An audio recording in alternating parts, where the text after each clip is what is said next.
Hey everybody, Corey here coming at you with another knife review. Today we are taking a look at the full titanium Pena X Series Mula. If you're new around here, consider subscribing. I try to put out knife related content on a regular basis. We're going to go back to our roots today.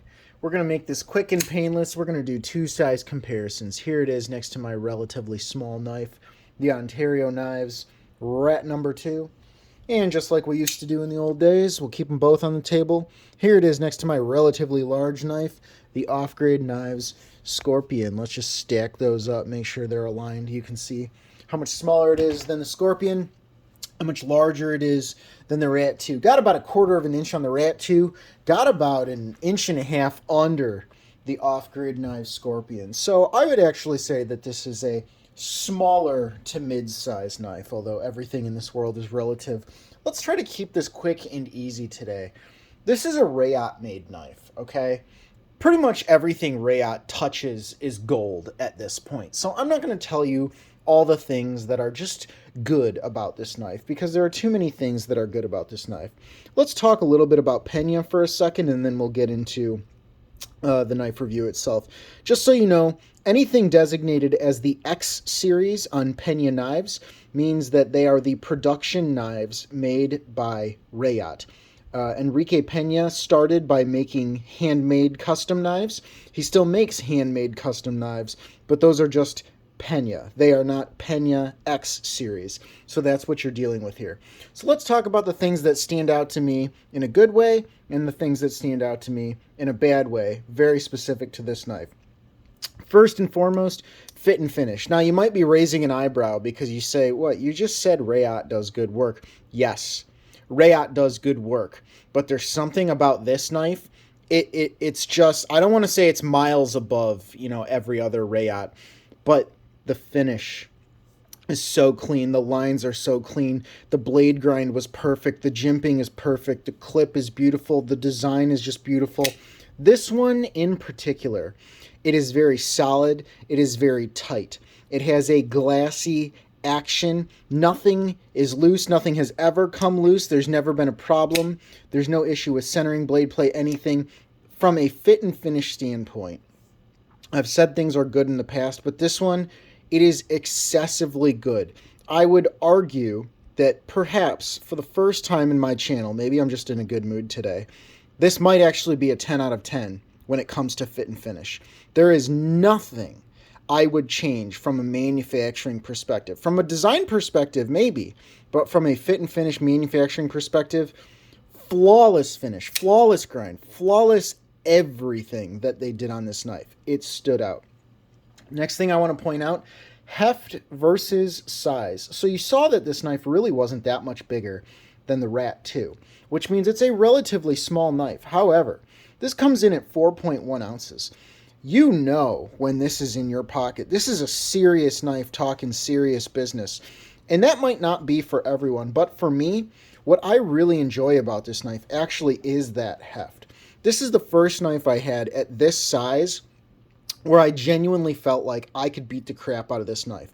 I wouldn't go so far as to say that it's overbuilt. I'm not talking about like a ZT or a Hinderer here, but that's how it feels.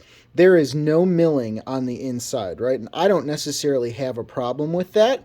I'm just saying there's no milling on the inside. It is hefty, it is solid, it is thick. The action is intentional. The blade stock is intentional. It is thick. It means business. It doesn't come to the world's finest point. It means business. Everything about this knife is just so solid. And I'm saying that's a good thing, but I'm also going to say it's a bad thing, and we'll talk about that in a little bit. And the last thing I want to talk about here, just the design. Look at how clean this is. This is... I don't know. Maybe I'm just fanboying here. There is something so attractive. It is simple enough to not make you feel like you're going out of your way to stand out, but you know there's something special about this. It's very clean. It's very well done. It's very impressive. And you know what? You get a little exotic right around here. You get the lock bar, you get the relief cuts there, and you get the milled titanium pocket clip. That's about as exotic as it gets. Maybe you think the pivot collar makes it a little bit exotic, right? But it's so clean, but it's so elegant. I love this design, and I'm sorry if that's something subjective. Okay, so those are all the good things. Let's talk about the bad. Not a whole lot going on here that I can really complain about. The one thing I want to talk about is what I call real estate. Okay, so it's not that this knife isn't a good size. It's not that this knife isn't long enough, right? But it's that the space on the knife, in my opinion, could have been used a little bit better to take advantage of the full size of the knife. Now, what am I talking about here? Right here is where they lock you in. It sweeps up, and it's clear that you're not meant to grab on right here, this section by the pivot. So when you put your hand here, what you end up seeing is, even though this is kind of a mid-sized knife, if you have hands much bigger than mine, and I don't have very large hands, I'm already kind of running into that issue of what do I do with my pinky? I'm getting to that point of what's going on here. It's just something feels a little bit off back here where my pinky is. It's not awful. It just could be better. And I say it's a shame because look at this giant little chunk right here.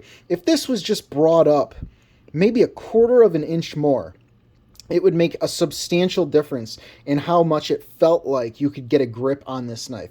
And I think there's a disconnect here in my brain between the fact that I can't really get the best grip on this knife versus the heft that I talked about earlier. I love the heft. I love that it feels sturdy, but at the same time, I feel like I can't really grab the knife the way I want to, so I feel like I can't use that sturdiness to my advantage. So that's one thing I'll talk about there. And then we're going to go back to what I said about heft versus size. This is a 3.2-inch blade that weighs 4.1 ounces.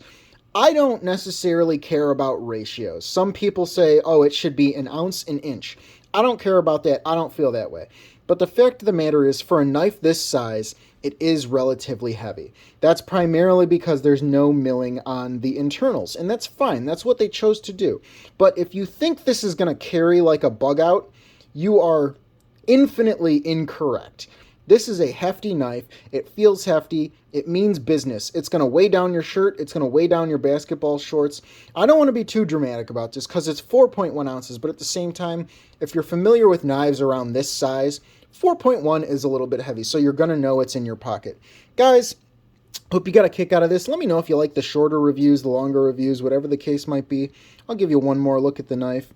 I hope you enjoyed this, and I will see you all next time.